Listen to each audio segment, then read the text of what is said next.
कैलाश में भगवान विनायक वेद पाठ कर रहे थे। कार्तिक अपने भक्तों को आशीर्वाद देने के लिए पृथ्वी पर जाते हैं। दूसरी ओर देवी पार्वती भगवान शिव के चरणों की पूजा करती हैं। कार्तिक यहाँ होता तो बहुत अच्छा होता। वे और मैं मिलकर वेदों पर चर्चा करते, लेकिन कार्तिक अपने भक्तों के लिए धरती पर चले गए। वे कब आएंगे? मुझे यहाँ बिल्कुल भी अच्छा नहीं लग रहा है। इतना कहकर गणेश जी कार्तिक के बारे में सोचते हैं। दूसरी ओर देवी पार्वती चरण पूजा पूरी करने के बाद भगवान विनायक के पास आती हैं। गणेश जी बहुत निराश नजर आ रहे हैं। यह देखकर पार्वती ने बोली, यह क्या है विनायक, तुम इतना उदास क्यों लग रही हो?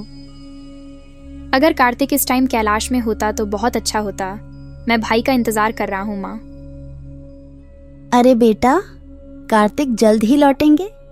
मैं तुम्हें इस तरह निराश होते नहीं देख सकती। मैं अभी तुम्हारे लिए कुछ बनाकर ले आती हूँ। इतना कहकर माता पार्वती रसोई में चली जाती है और भगवान गणेश के लिए लड्डू बनाने लगती है। तो देवी पार्वती लड्डुओं से भरा बर्तन तैयार करती है और भगवान गणेश के पास लाती है।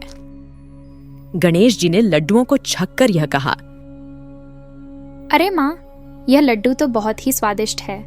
जब मेरी तबीयत ठीक नहीं थी तो आपके हाथ से खाना खाने से मुझे थोड़ा आराम और शांति महसूस हुई।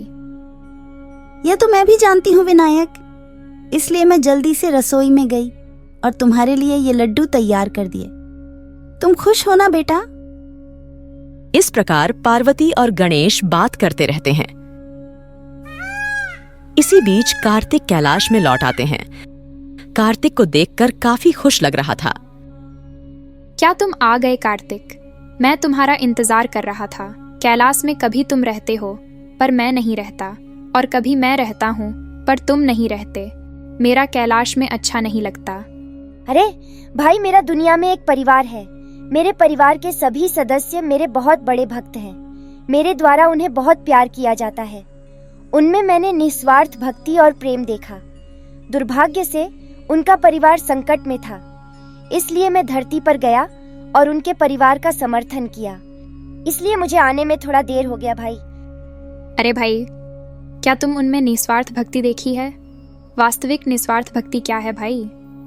यदि कोई भक्त निस्वार्थ भाव से बिना कुछ मांगे, बिना किसी परिणाम के केवल दिल और आत्मा से हमें प्यार करता है और सुबह शाम हमारी पूजा करता है, बिना किसी इच्छा के और केवल हमारे लिए प्रेम के साथ हमारी पूजा करना निस्वार्थ भक्ति है बेटा। मेरे भी ऐसे भक्त होंगे ना माँ? क्या सही कहा ना माँ? हाँ, अवश्य पुत्र। जाओ और अपने भक्तों की परीक्षा लो और पता लगाओ कि उनमें से कौन निस्वार्थ भक्त है और उन्हें आशीर्वाद दो।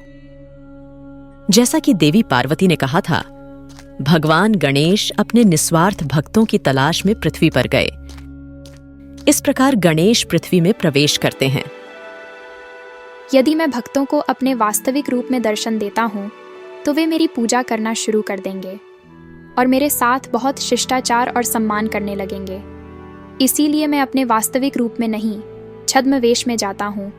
फिर मैं देखूंगी कि वह मुझे कितना सम्मान करते हैं। इतना कहकर गणेश जी एक साधारण ब्राह्मण का रूप धारण कर लेते हैं। तो गणेश एक अमीर जमींदार के घर जाते हैं। उसका नाम रघुपति है। रघुपति विनायक के बहुत बड़े भक्त थे। गणेश जी एक गरीब ब्राह्मण का रूप धारण कर रघुपति के घर जाते हैं। उस समय रघुपति भगवान विनायक की पूजा कर रहे होते हैं। वह मेरा अंदर पूजा कर रहा है। क्या वह निस्वार्थ भाव से मेरी पूजा करता है? मैं देखती हूँ वह वास्तव में क्या करता है। फिर भगवान गणेश रघुपति के घर के बाहर खड़े होकर उन्हें बुलाते हैं। मैं इतना ध्यान से पूजा कर रहा हूँ, इस टाइम फिर कौन आ गया? इन दिनों हर कोई मेरी पूजा में बाधा डाल रहा है। मुझे ठीक से पूजा भी नहीं करने देते। इतना कहकर रघुपति पूजा कक्ष से बाहर आ जाते हैं। उसे एक गरीब ब्राह्मण दिखाई देता है। देखो बाबू, मुझे बहुत भूख लगी है। 4 दिन से कुछ नहीं खाया। मैं भूख से छटपटा रहा हूँ। कृपया मुझे कुछ खाने के लिए दीजिए ना। भगवान आपका भला करेगा बाबू। अरे, क्या ये धर्म सत्र जैसा लग रहा है? मतलब कि यह तो पुजारी है। ठीक है, आप उस समय आए जब पूजा हो रही थी, इसलिए आप बच गए। आओ, अंदर आओ और बैठो। मैं अपनी सारी पूजा पूरी करने के बाद आपको भोजन दूंगी। रघुपति कहते हैं और गणेश अपने घर के अंदर चले जाते हैं। वह जाकर एक कोने में बैठ जाता है। दूसरी ओर रघुपति अपनी पूजा शुरू करता है। पूजा करने के बाद वह भगवान गणेश को प्रसाद चढ़ाते हैं और अपनी आंखें बंद कर लेते हैं। जैसे ही रघुपति ने अपनी आंखें बंद की, गणेश एक गरीब ब्राह्मण का रूप धारण करके भगवान के कमरे में गए और गणेश की मूर्ति के सामने रखा प्रसाद खा लिया। जब तक रघुपति ने अपनी आंखें खोलीं, तब तक गरीब ब्राह्मण पूरा प्रसाद खा चुका था। अरे, आपका कोई अक्ल नहीं है क्या? मैंने आपसे कहा था कि आप चुपचाप वहीं बैठो। जब पूजा खत्म हो जाएगी तो मैं आपको प्रसाद दूंगी। आप मेरी बात न सुनकर भगवान के कमरे में आकर सारे प्रसाद खुद ही खा लिया। ये आपने बहुत बड़ी गलती कर दिया। रघुपति ने एक बड़ी छड़ी उठाई और गरीब ब्राह्मण को पीटने लगा। उसके बाद फिर रघुपति ने उस गरीब ब्राह्मण को गर्दन पकड़कर घर से बाहर निकाल दिया। मैंने उसका परीक्षा बहुत अच्छे से लिया। जैसे ही मैंने सारा प्रसाद खा लिया, उसने मेरी गर्दन पकड़कर लात मारी और घर से बाहर निकाल दिया। मेरी परीक्षा में वो फेल हो गया। गणेश हंसते हैं और वहां से चले जाते हैं। तो गणेश जी दूसरे भक्त के घर चले जाते हैं। उसका नाम सुलोचना है। अरे, आप कौन हो और मेरे घर के सामने क्यों आए हो? मैं एक गरीब ब्राह्मण हूँ। मुझे बहुत भूख लगी है। कृपया मेरी भूख मिटा दीजिए माँ। भगवान आपका भला करेगा। देखिए, हमारे घर में खाने के लिए कुछ भी नहीं है। आप यहाँ से चले जाइए। अरे, आपके घर में तरह तरह के खाना बन रही है। वैसे भी आप कैसे कह रहे हैं कि घर में खाना नहीं है? ऐसे मत कीजिए माँ। मुझे कुछ भी खाने के लिए दे दीजिए, मैं खा लूंगा माँ। देखिए, आज संकष्टहारा चतुर्थी है। मैंने अपने पसंदीदा भगवान गणेश के लिए विभिन्न खाद्य पदार्थ बनाए हैं। मैंने वे सभी गणेश जी को अर्पित करने के लिए रखा है। मुझे नहीं लगता कि मुझे वो सब आप पर थोपना चाहिए। स्वामी का प्रसाद केवल मुझे और मेरे परिवार को ही मिलना चाहिए। आप पहले यहाँ से अभी निकल जाओ। इतना कहकर सुलोचना भी भगवान गणेश को अपने घर के आंगन से बाहर निकाल दिया। इसलिए भगवान गणेश उस दिन कई भक्तों के घर जाते हैं, लेकिन भगवान गणेश को भोजन कोई भी नहीं देता। तो गणेश जी दूसरे गरीब ब्राह्मण के घर जाते हैं। उसका नाम त्रिशिर है। त्रिशिर भगवान गणेश के बहुत बड़े भक्त थे। त्रिशिर और उनकी पत्नी देवयानी दोनों गरीबी में जी रहे हैं। देखो, हमें खाना खाए 4 दिन हो गए। अगर खाना नहीं खाया तो कोई बात नहीं, आज संकष्टहारा चतुर्थी है। हर महीने हम इस पूजा को बहुत धूमधाम से मनाते हैं, लेकिन 1 साल से हमारे घर में दरिद्रता का बोलबाला है। हम कोई भी पूजा पाठ ठीक से नहीं कर पाते। हम लोगों का किस्मत ही भगवान ने ऐसा ही लिखा है। जब देवयानी पीड़ित थी, तब भगवान गणेश एक गरीब ब्राह्मण के रूप में उनके घर आए। मुझे बहुत भूख लगी है। मुझे कुछ खाने को दीजिए ना बाबू। भगवान आपका भला करेगा। अरे, बेचारा गरीब ब्राह्मण खाना क्यों मांग रहा है? शायद उसको बहुत ज्यादा भूख लगा है। किसी भी मेहमान को बिना कुछ खाना खिलाए घर से जाने नहीं देना चाहिए। हाँ देवयानी, मैं भी यही सोच रहा था। रुको, मैं कुछ करता हूँ। इतना कहकर त्रिशिर आंगन में चला जाता है। आंगन में एक भी फल नहीं है। उसे केवल गरिका घास दिखाई देती है और त्रिशिर कुछ नहीं करता है या गरिका घास काटता है और उसे अच्छे से धोकर एक प्लेट में रखता है और उस गरीब ब्राह्मण को परोस देता है। देखो महाशय, मेरे पास केवल यही है। इसे कम मत समझो। ये वह महान पदार्थ है जिसने गरिक घास का अमृत पी लिया है। यह पवित्रता का सूचक है। मैं केवल इसे प्रस्तुत कर सकता हूँ। कृपया इसे स्वीकार करें। मेरे घर में और खाने के लिए कुछ भी नहीं है। त्रिशिर देते ही गरीब ब्राह्मण के रूप में गणेश जी ने गरिका घास ले ली और उसे खाने लगे और तुरंत वह गणेश जैसा बन जाता है। त्रिशिर और देवयानी गणेश को देखकर आश्चर्यचकित हो जाते हैं। अरे स्वामी, आप यहाँ? क्या आप मेरी परीक्षा लेने के लिए इस तरह आए हैं? इस दुनिया में भक्त तो बहुत हैं। ऐसे भी हैं जिनके पास पैसे की सारी शक्ति है, लेकिन जिनके पास दया है वे बहुत कम हैं। तुमने एक गरीब ब्राह्मण मुझे यह गैरिका देकर प्रसन्न किया है। इनमें से मेरी पूजा के लिए यह गैरिका अनिवार्य है। जो कोई भी मुझे यह गाड़िका अर्पित करके कामना करता है, मैं उसकी मनोकामना अवश्य पूर्ण करता हूँ। बड़ी बात यह है कि आप उसे खाली हाथ नहीं भगा रहे हो। कम से कम उसे कुछ खाने को तो दे रहे हैं। यह कहते हुए विनायक ने त्रिशिर और देव्या को भी धन और सोना दिया। फिर दोनों को आशीर्वाद दिया और वहां से गायब हो गए। इस प्रकार गणेश निस्वार्थ भक्त को आशीर्वाद देते हैं। इधर कैलाश में बैठकर शिव जी जब ध्यान कर रहे थे, तभी भूलोक में रहे उनके एक भक्त हाथ जोड़कर उनके सामने प्रार्थना करने लगे।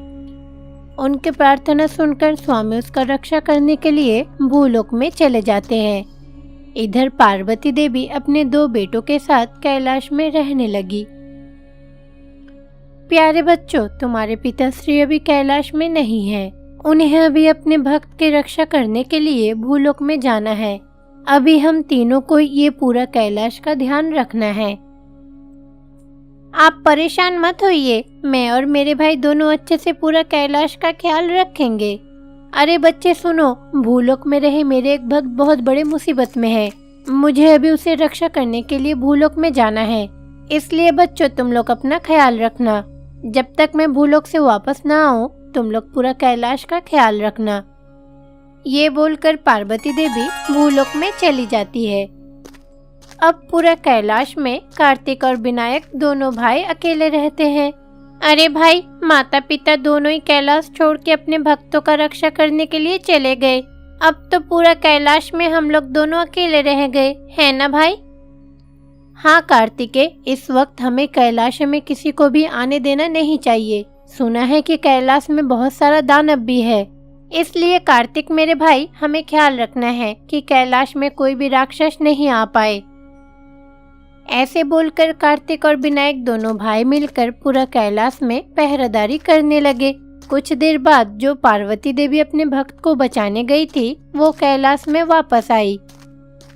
माता पार्वती देवी को देखकर बहुत ही थकी हुई लग रही थी। क्या हुआ माता श्री, आप इतनी थकी हुई क्यों लग रही है? जानते हो बच्चे, वो राक्षस मेरे भक्त को मार डाला। मैं अपने भक्त को नहीं बचा पाई। अंत में मैंने भी वो राक्षस से लड़ाई की और उसे मार डाली। इसलिए बच्चों, मैं अभी बहुत थक गई हूँ। ओह अच्छा, ये बात है। ठीक है माता श्री, आप जाके आराम कीजिए। हाँ माता श्री, आप जाके आराम कीजिए। हम दोनों भाई मिलकर आपका अच्छे से ख्याल रखेंगे। ठीक है बच्चों, तुम दोनों के ऊपर मुझे पूरा भरोसा है। देखो बच्चों, मैं अभी बहुत थकी हुई हूँ। मैं अपने कमरे में जाके आराम करती हूँ। तुम दोनों बस ये बात का ख्याल रखना कि मेरे कमरे में कोई ना आए, मुझे सोने दे। ये बोल के पार्वती देवी अपने कमरे में चली जाती है। माता पार्वती बहुत थकी हुई थी, इसलिए बिस्तर में जाते ही सो जाती है। इधर कैलाश में विनायक और कार्तिक दोनों भाई मिलकर पहरादारी करने लगा। इसी तरह दोनों भाई मिलकर कैलाश में पहरादारी देते हुए सोचा कि कुछ खेल खेलते हैं। उसके बाद उन दोनों ने एक गेंद लेकर दोनों मिलकर खेलने लगे। भाई, ये गेंद तो बहुत अच्छा है। हाँ भाई, इससे खेलकर बहुत अच्छा लग रहा है। इसी तरह दोनों भाई मिलकर जब गेंद लेकर खेल रहे थे, तब अचानक से वो गेंद जाकर माता पार्वती के कमरे में चले गए। इधर विनायक और कार्तिक वो गेंद लाने के लिए माता पार्वती के कमरे में चले गए। उन दोनों के जाते ही माता पार्वती नींद से जाग उठी। अरे बच्चों, ये सब क्या है? तुम दोनों को मैंने क्या कहा था कि मैं सोने जा रही हूँ। तुम लोग अच्छे से ख्याल रखना कि मेरे कमरे में कोई ना आए, कोई मुझे डिस्टर्ब ना करे।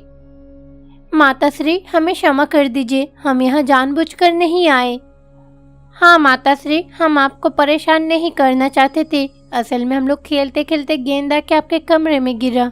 हम लोग उसे लेने यहाँ आए हैं। आप हमें क्षमा कर दीजिए, आप आराम कीजिए, हम लोग आपको परेशान नहीं करेंगे।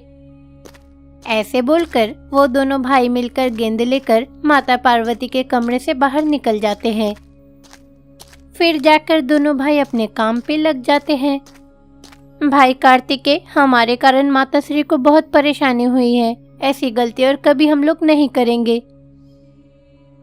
ऐसे बोलकर दोनों भाई मिलकर कैलाश में पहरेदारी करने लगे। ठीक उसी समय पर कैलाश में एक बड़ा सा चील आ जाती है और वो बड़ा सा चील जाके माता पार्वती के कमरे में घुस जाती है।